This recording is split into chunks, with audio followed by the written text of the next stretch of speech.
So, kamusta po mga ka-Streetwise? Ako po si Takero Miyamoto at welcome po sa aking munting channel. So, mga kababayan, sobrang kawalang hiyaan na po talaga itong ginagawa ng mga Duterte Bobo supporter.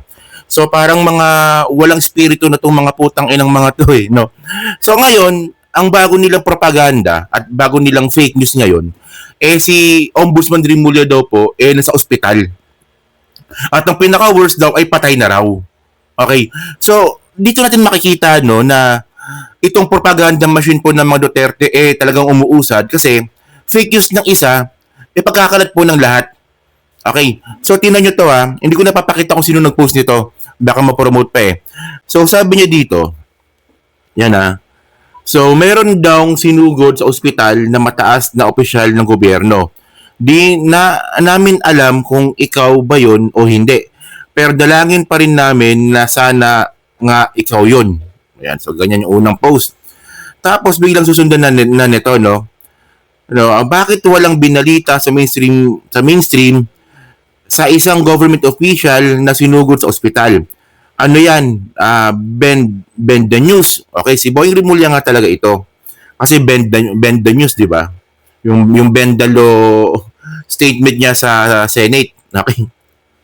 O cover up para hindi matulad kay Akop. Bastos talaga itong mga hayop na to, no? Na tinatawanan after matigok. Kaya yabang nyo, takot pala kayong pagtawanan ng taong bahay sa social media. Okay? So, ngayon, ang point natin dito, no?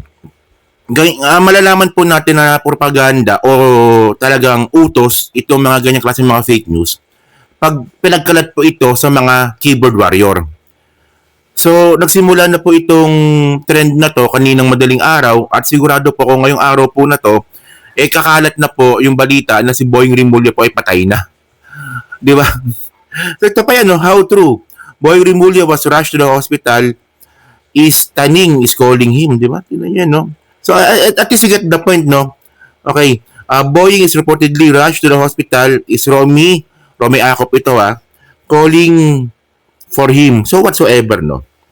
Okay. So, ito yung sinasabi ko mga babae kasi ako, ilang taon na rin po ako dito sa social media.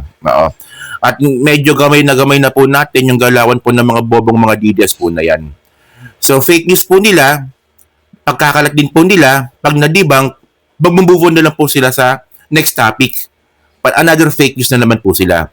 So, kayong mga bobong mga DDS, natutuwa kayo sa ganyan?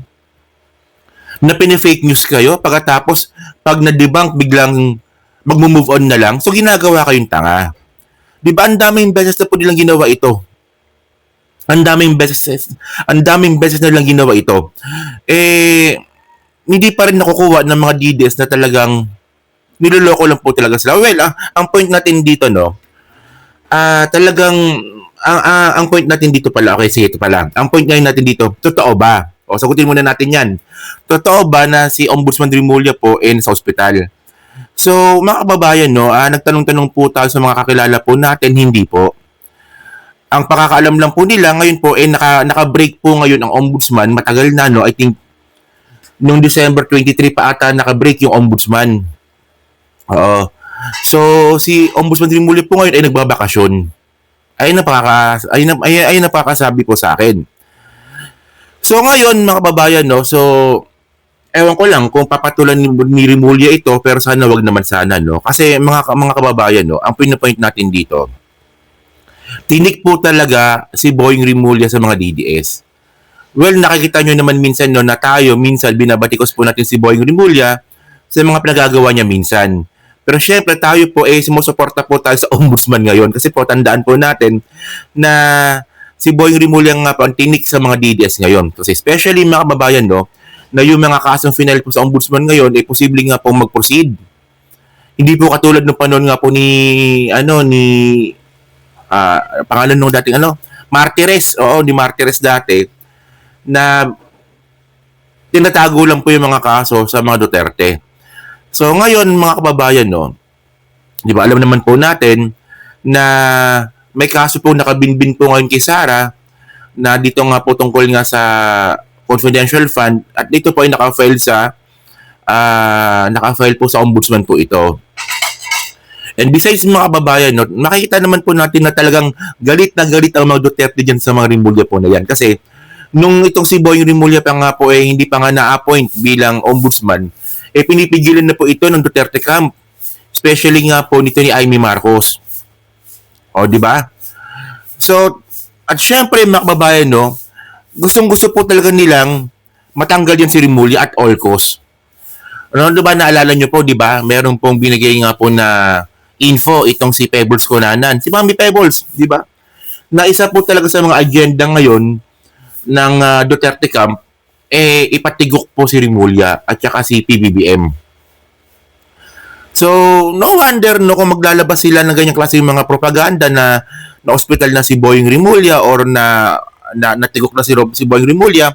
Expected na po natin yan kasi nga po in the first place, ang gusto po ng mga Duterte camp na ipapatay na po yan si Rimulya. Kasi nga po, magiging tinik po yan. Kasi itong mga bobong mga DDS, mga streetways, no, masyado silang assuming.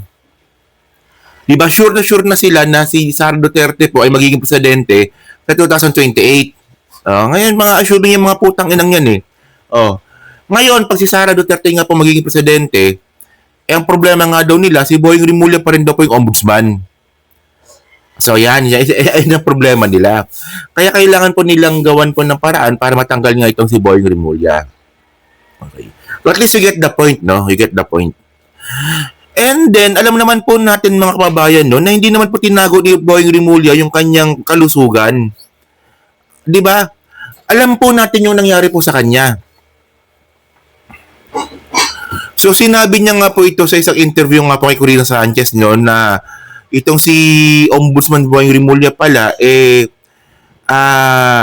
dumaan sa 5 operation sa kanyang puso. 5 operation na open heart surgery po ang dinaanan po ni Boying Rimulya. At bukod nga po dito mga kababayan, after niya nga po maoperahan, nagkaroon pa nga daw po siya ng ng leukemia. So hindi niya po tinago yan, alam po natin yan. So kung meron mang nangyari kay Boying Rimulya dyan po sa hospital nga daw, hindi po nila itatago yan kasi in the first place hindi po nila tinatago yan. O, di ba? O. So ngayon ako, well, ganyan po talaga pag bobong mga DDS talaga, no? Ang hilig gumawa ng fake news, ang hilig maniwala sa fake news.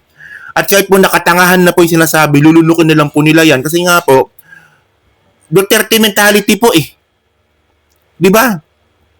Oh. So, yun yung mga makababayan, no? So ito nga mga streetwise. So, ulitin ko lang, hindi po totoo na si Ombudsman Rimulya po sa ospital. Siya po ngayon ay nakabakasyon because of bakasyon din po yung ombudsman ngayon. Christmas break po O kasama niya yung pamilya niya po ngayon, nagbabakasyon po siya ngayon. So, well, yun talaga. So yun mga kababayan, no? So kayo po, masabi nyo nga po dito sa panibagong fake news na naman po na pinagkalat na naman ng mga bobong mga DDS dito nga po kay Ombudsman Rimulya. No, parang putang ng to mga to, no, parang hindi natatakot sa karma. Ganyan ba kayo kasama? Ano ba, nung una si Congressman Acop, nung namatay, pinagtawanan ninyo. Tuwang-tuwa pa kayo. Oh. Tapos naman ngayon, itong si Boying Rimulya naman yung target ninyo. Parang napakawalang yang tao talaga ng mga hayop na to, no? Well, kung meron mang dapat pagtawanan, pag namatay na, si Digong po yun. Kasi po, tingnan ninyo, lahat po ng pagnanakaw ginawa na po ni Duterte.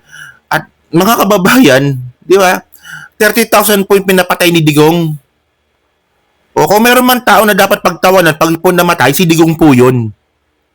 Walang yang itong mga to, tatanga. Grabe, no? So yun mga kababayan, no? So kayo po naman sabi nyo nga po dito, so pa-comment na po sa baba at binabasa ko pong lahat yan. At syempre, dyan po sa Team Replay, di ba, pa-like, pa-subscribe. At di naman kalabisan, pa-share na rin po ng video po na to. Okay? So yun, so thank you mga kababayan, paalis po tayo ngayon kasi session ko po ngayon sa dialysis. So thank you mga kababayan, kita na ulit tayo mamaya. Salamat po, thank you, bye-bye.